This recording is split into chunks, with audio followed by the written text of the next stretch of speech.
வணக்கம். திசைகளின் 10 மணி செய்திகள். சர்வதேச அரங்கில் லூனாஸ் கிடா இந்திய மாணவர்களின் மகத்தான சாதனை. டத்தோஸ்ரீ ரமணன் நேரில் அழைத்து பாராட்டு.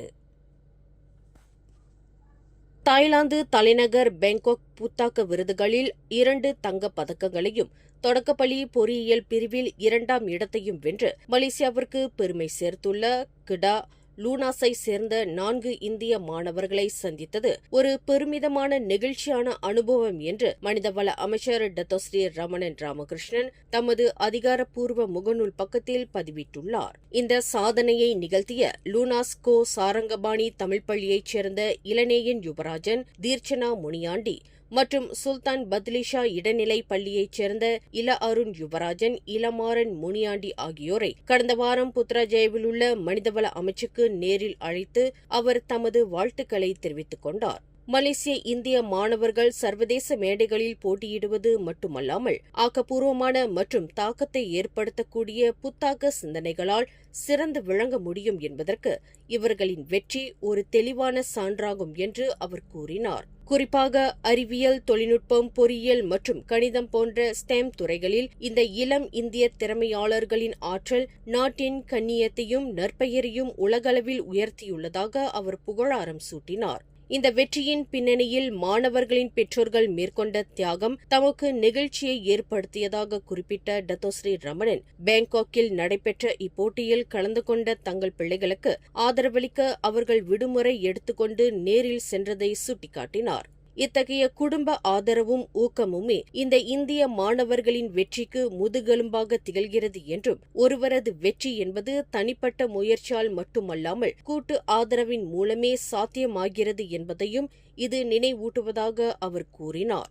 அவர்களின் எதிர்காலம் பிரகாசமாக அமைய மனதார வாழ்த்தியதோடு தொடர்ந்து புதிய கண்டுபிடிப்புகளில் ஈடுபட்டு உலக அரங்கில் இன்னும் பல சாதனைகளை படைக்க மற்ற மலேசிய இந்திய மாணவர்களுக்கும் இவர்களின் வெற்றி ஒரு உந்துதலாக அமையும் என டத்தோஸ்ரீ ரமணன் நம்பிக்கை தெரிவித்தார்.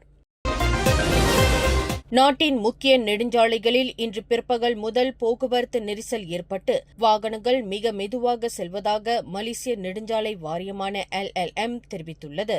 குறிப்பாக வடக்கு தெற்கு நெடுஞ்சாலை, ஜொஹூர் காஸ்வே, கோலாலம்பூர் காராக் நெடுஞ்சாலை மற்றும் வடக்கு நோக்கி செல்லும் டமான்சாரா பூச்சோங் LDP நெடுஞ்சாலை ஆகியவற்றில் பாதிப்பு ஏற்பட்டுள்ளது.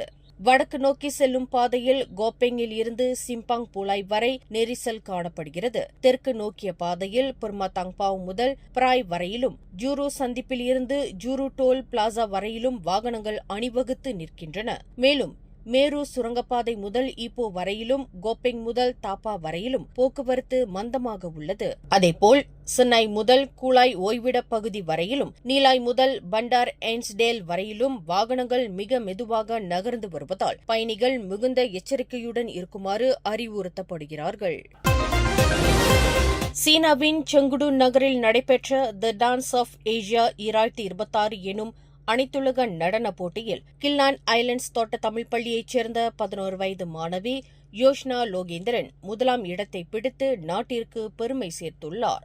நேற்று மார்ச் 21ஆம் தேதி நடைபெற்ற இப்போட்டியில் 13 வயதிற்கு உட்பட்டோர் பிரிவில் தங்கம் வென்றதோடு ஒட்டுமொத்த பிரிவில் வெள்ளி விருதையும் அவர் தட்டிச் சென்றார். 5 வயது முதல் நடன பயிற்சியில் ஈடுபட்டு வரும் யோஷ்னா முதல் முறையாக அனைத்துலக மேடையில் தடம் பதித்து இந்த சாதனையை படைத்துள்ளார். தன் மகளின் உழைப்பிற்கு தகுந்த பலன் கிடைத்துள்ளதாக நெகிழ்ச்சியுடன் தெரிவித்துள்ள அவரது தாயார் மோகனேஸ்வரி, ஆசிய பசிபிக் நாடுகளின் திறமையாளர்களுக்கு மத்தியில் யோஷ்னா ஜொலிப்பது தங்களுக்கு கிடைத்த மிகப்பெரிய அங்கீகாரம் என்றார். பணி நிமித்தமாக நேரில் செல்ல முடியாவிட்டாலும் தன் மகளின் வெற்றியைக் கண்டு மற்றற்ற மகிழ்ச்சி அடைவதாக ஒரு போலீஸ் அதிகாரியான யோஷ்னாவின் தந்தை ASP லோகேந்திரன் பெருமிதம் தெரிவித்துள்ளார். அடுத்த வாரம் அமெரிக்க டாலருக்கு நிகரான மலேசிய ரிங்கிட் 3.95 என்ற அளவில் நிலையாக வர்த்தகம் செய்யப்படும் என கணிக்கப்பட்டுள்ளது. ஹரிராயா விடுமுறை மற்றும் அமெரிக்க பெடரல் வங்கியின் தளர்வான கொள்கைகள் காரணமாக ரிங்கிட் மதிப்பு பெரிய மாற்றங்கள் இன்றி ஒரு குறிப்பிட்ட எல்லைக்குள் இருக்கும் என கினாங்கா முதலீட்டு வங்கி மற்றும் பேங்க் முவாமலாட் பொருளாதார நிபுணர்கள் தெரிவிக்கின்றனர். மலேசிய சந்தைகள் நாளை மார்ச் 23 திங்கட்கிழமை மூடப்பட்டிருக்கும் நிலையில் அமெரிக்க பெடரல் வங்கி தனது வட்டி விகிதக் கொள்கையில் மாற்றங்களை கொண்டு வரும் என எதிர்பார்க்கப்படுகிறது.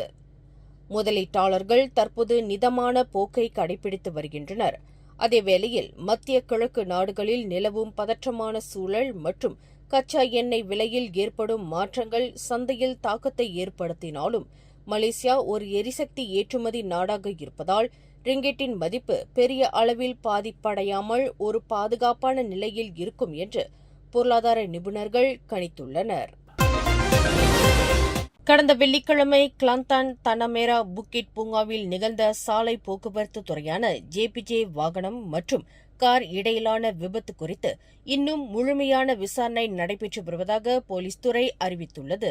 இதுகுறித்து தனமேரா மாவட்ட போலீஸ் தலைவர் சூப்பரிண்டென்டென்ட் முகமது ஹக்கி அஸ்புல்லா கூறுகையில், தடயவியல் பகுப்பாய்வு மற்றும் சாட்சிகளின் வாக்குமூலம் அடிப்படையில் விசாரணை தொடர்ந்து நடைபெறுகிறது என்றார். சமூக வலைதளங்களில் பரவும் தவறான தகவல்களையும் ஸ்கிரீன்ஷாட்டுகளையும் பொதுமக்கள் நம்ப வேண்டாம். அவை இந்த விபத்தோடு தொடர்புடையவை அல்ல என்பதையும் அவர் விளக்கினார். போலீஸ் துறை அவசரமாக முடிவெடுத்து விட்டதாக கூறப்படும் குற்றச்சாட்டை அவர் வன்மையாக மறுத்துள்ளார். தற்போதைய தகவல்கள் முதற்கட்ட விசாரணையின் அடிப்படையில் மட்டுமே அமைந்தவை என்பதையும் ஹக்கி அஸ்புல்லா விளக்கினார். அதேவேளையில் தவறான தகவல்களை பரப்புவோர் மீது கடுமையான சட்ட நடவடிக்கை எடுக்கப்படும் என்பதையும் அவர் நினைவுறுத்தினார். மத்திய கிழக்கில் நிலவும் பதற்றமான சூழலால் உலக சந்தையில் கச்சா எண்ணெய் விலை அதிகரித்து வருகிறது. இதன் காரணமாக மலேசியாவில் பணவீக்கம் ஏற்படும் அபாயம் உள்ளதாக பினாங்கு பயணீட்டாளர் சங்கமான கேப் எச்சரித்துள்ளது. தற்போது 1 லிட்டர் ரான் 95 பெட்ரோல் 2 ரிங்கெட் 5 சென்னுக்கு பூடி மடானி திட்டத்தில் 1 ரிங்கெட் 99 சென்னுக்கு விற்கப்பட்டாலும் அதன் உண்மையான சந்தை விலை 3 ரிங்கெட் 27 சென்ட் வரை உயர்ந்துள்ளது. இதனால் அரசாங்கம் 1 லிட்டருக்கு சுமார் 1 ரிங்கெட் 28 சென்ட் மானியம் வழங்க வேண்டியுள்ளது என்று கேப்பின் தலைவர் முஹிதீன் அப்துல் காதர் தெரிவித்துள்ளார். உலக சந்தையில் விலை உயர்வு நீடித்தால் அரசாங்கத்தால் இந்த மானியத்தை தொடர்ந்து வழங்க முடியாது. இது அத்தியாவசிய பொருட்களின் விலையை உயர்த்தி B40 மற்றும் M40 பிரிவினரின் வாழ்வாதாரத்தை பாதிக்கும் என்று அவர் சுட்டிக்காட்டியுள்ளார். மலேசியா எண்ணெய் உற்பத்தி செய்தாலும் உள்நாட்டு தேவைக்காக சுத்திகரிக்கப்பட்ட எரிபொருளை இறக்குமதி செய்வதால் உலகளாவிய விலை மாற்றங்கள் நேரடியாக பெட்ரோல், டீசல் மற்றும் சமையல் எரிவாயுவின் விலையை பாதிக்கும் என அவர் சுட்டிக்காட்டினார். எனவே எரிபொருள் பயன்பாட்டை கட்டுப்படுத்த வேண்டிய கட்டாயம் அரசாங்கத்திற்கு ஏற்படலாம் என்றும் அவர் தெரிவித்துள்ளார். ஹரிராயா பண்டிகையின் முதல் நாளில் மட்டும் நாடு முழுவதும் 1304 சாலை விபத்துகள் பதிவாகியுள்ளன. இந்த விபத்துகளில் சிக்கி 15 பேர் உயிரிழந்துள்ளதாக புக்கிடமான் போக்குவரத்து புலனாய்வு மற்றும் அமலாக்கத்துறை தெரிவித்துள்ளது. கடந்த வெள்ளிக்கிழமையுடன் ஒப்பிடும்போது விபத்துகளின் எண்ணிக்கை குறைந்துள்ள போதிலும் பண்டிகை காலத்தில் நெடுஞ்சாலைகளில் வாகன போக்குவரத்து அதிகரித்துள்ளதால் பாதுகாப்பு பலப்படுத்தப்பட்டுள்ளது. போக்குவரத்தை சீர் செய்யவும் விபத்துகளை தவிர்க்கவும் நாடு முழுவதும் 5544 போக்குவரத்து போலீசார் பாதுகாப்பு பணியில் ஈடுபடுத்தப்பட்டுள்ளனர். பினாங்கு மாநிலத்தில் அமல்படுத்தப்பட்டுள்ள புதிய நிலவரி உயர்வு குறித்து ஜனவரி 1ஆம் தேதி முதல் நடைமுறைக்கு வந்த விவரங்கள் அடங்கிய அறிக்கையை ஜாசேகா பொதுச் செயலாளர் ஆந்தனி லாக்கிடம் சமர்ப்பிக்க உள்ளதாக முதலமைச்சர் சாவ் கொன்யோ தெரிவித்துள்ளார். முன்னாள் முதலமைச்சர் லிம் குவான் எங் உடனான பகிரங்க மோதலை தொடர்ந்து கட்சி தலைமையின் அறிவுறுத்தலின்படி இந்த நடவடிக்கை எடுக்கப்பட்டுள்ளது. ஜாசிகாவின் நற்பெயருக்கு களங்கம் விளைவிக்காத வகையில் இனி இந்த விவகாரம் குறித்து ஊடகங்களில் விவாதிக்கப் போவதில்லை என்றும் சாவ் கொன்யோ தெரிவித்துள்ளார். நிலவரி உயர்வால் பாதிக்கப்பட்ட நில உரிமையாளர்கள் அந்தந்த மாவட்ட நில அலுவலகங்களில் மேல்முறையீடு செய்யலாம் என்றும் அவர் குறிப்பிட்டுள்ளார். முன்னதாக பொதுவெளியில் லிம் குவான் எங்கும் சாவ் கொன்யோவும் மோதிக்கொள்வது ஆரோக்கியமானதல்ல என்று அதிருப்தி தெரிவித்த ஆந்தனி லாக் கட்சி ஒழுக்கத்தை பேணுமாறு இருவரையும் கண்டித்திருந்தது குறிப்பிடத்தக்கது. இந்தோனேசியாவின் தென்மேற்கு சுமத்ரா பகுதியில் இன்று அதிகாலை 2:08 மணியளவில் ரிக்டர் அளவில் 5.0 பதிவான மிதமான நிலநடுக்கம் ஏற்பட்டது. இந்த நிலநடுக்கம் சிலேகான் நகருக்கு தென்மேற்கே 260 கிலோமீட்டர் தொலைவில் 121 கிலோமீட்டர் ஆழத்தில் மையம் கொண்டிருந்ததாக மலேசிய வானிலை ஆய்வு மையமான மெட் மலேசியா தெரிவித்துள்ளது. இந்த நிலநடுக்கத்தால் மலேசியாவிற்கு எவ்வித சுனாமி அச்சுறுத்தலும் இல்லை என்று அதிகாரிகள் உறுதிப்படுத்தியுள்ளனர். சபா புலாவ் காயாவில் உள்ள லோக் உராய் கம்போங் ஸ்லாமட் எனும் மிதவை கிராமத்தில் உள்ள பாலம் ஒன்று திடீரென இடிந்து விழுந்தது. ஹரிராயா பண்டிகையை முன்னிட்டு உறவினர்களை சந்திக்க வந்திருந்த பலர் இந்த விபத்தில் எதிர்பாராத விதமாக கடலுக்குள் விழுந்தனர். நேற்று பண்டிகையின் முதல் நாளில் நடந்த இந்த சம்பவத்தில் அதிர்ஷ்டவசமாக யாருக்கும் காயம் ஏற்படவில்லை என்று தஞ்சோங் ஆறு சட்டமன்ற உறுப்பினர் அலுவலகம் உறுதிப்படுத்தியுள்ளது. ஒரு மாத நோன்பிற்கு பிறகு புதிய ஆடைகள் அணிந்து மகிழ்ச்சியாக பண்டிகையை கொண்டாட வந்தவர்கள் இத்தகைய கசப்பான அனுபவம் ஏற்பட்டது வருத்தம் அளிக்கிறது என்று அதன் அறிக்கையில் தெரிவிக்கப்பட்டுள்ளது. ஆபத்தான நிலையில் இருக்கும் பழைய பாலங்களை முறையாக பராமரிக்கவும் பொதுமக்களின் பாதுகாப்பை உறுதி செய்ய அரசு உடனடி நடவடிக்கை எடுக்க வேண்டும் என்றும் அந்த அலுவலகம் கோரிக்கை விடுத்துள்ளது. சுங்காய் பிசி உலுக்கில்லான் அதிவேக நெடுஞ்சாலையான சியூக்கில் அதிவேகமாக வந்த நீல நிற கார் ஒன்று மோதியதில் மோட்டார் சைக்கிள் ஓட்டுநர் ஒருவர் சாலையில் தூக்கி வீசப்பட்டு அசைவற்று கிடக்கும் அதிர்ச்சி வீடியோ சமூக ஊடகங்களில் வைரலாகி வருகிறது. சுமார் 1 நிமிடம் 18 வினாடிகள் கொண்ட இந்த வீடியோவில் மோட்டார் சைக்கிள் ஓட்டுநர் வலதுபுற பாதையில் ஒரு சிவப்பு நிற காரை முந்தி செல்ல முயல்வது தெரிகிறது. அப்போது பின்னால் அதிவேகமாக வந்த மற்றொரு கார் அந்த சிவப்பு நிற காரை கடந்து செல்ல முற்பட்ட போது மோட்டார் சைக்கிள் மீது பலமாக மோதியது.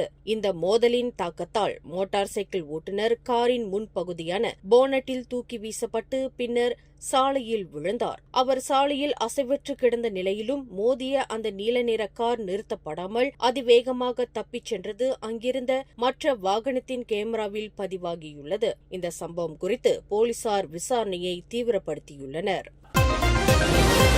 பஹாங் மாரான் பகுதியில் 16 வயது சிறுமியை பாலியல் வன்கொடுமை செய்ததாக 17 வயது இளைஞர் ஒருவரை போலீசார் கைது செய்துள்ளனர். கைது செய்யப்பட்ட இளைஞர் ஒரு சட்டமன்ற உறுப்பினரின் மகன் என்று மலாய் நாளிதழ் ஒன்று செய்தி வெளியிட்டுள்ளது. பாதிக்கப்பட்ட சிறுமியின் தாய் அளித்த புகாரை தொடர்ந்து நேற்று முன்தினம் இந்த நடவடிக்கை எடுக்கப்பட்டதாக மாரான் மாவட்ட போலீஸ் தலைவர் வாங் கிம்வே உறுதிப்படுத்தியுள்ளார். அந்த சிறுமி நகருக்கு சென்றுவிட்டு திரும்பிய போது மாரானில் உள்ள ஒரு வீட்டில் இந்த சம்பவம் நடந்ததாக கூறப்படுகிறது. இது தொடர்பாக போலீசார் மேல் விசாரணைகளை நடத்தி வருவதாக தெரிவித்துள்ள வாங் கிம்வே தடுத்து வைக்கப்பட்டுள்ள இளைஞரிடம் வாக்குமூலங்கள் பெறப்பட்டுள்ளதாக குறிப்பிட்டார். மேலும் செய்திகளை தெரிந்து கொள்ள கீழே இருக்கும் பெல் பட்டனை அழுத்துங்கள். உங்கள் மகிழ்ச்சியை வெளிப்படுத்த லைக் மற்றும் ஷேர் செய்யுங்கள். தொடர்ந்து திசைகளோடு இணைந்திருக்க சப்ஸ்கிரைப் செய்யுங்கள்.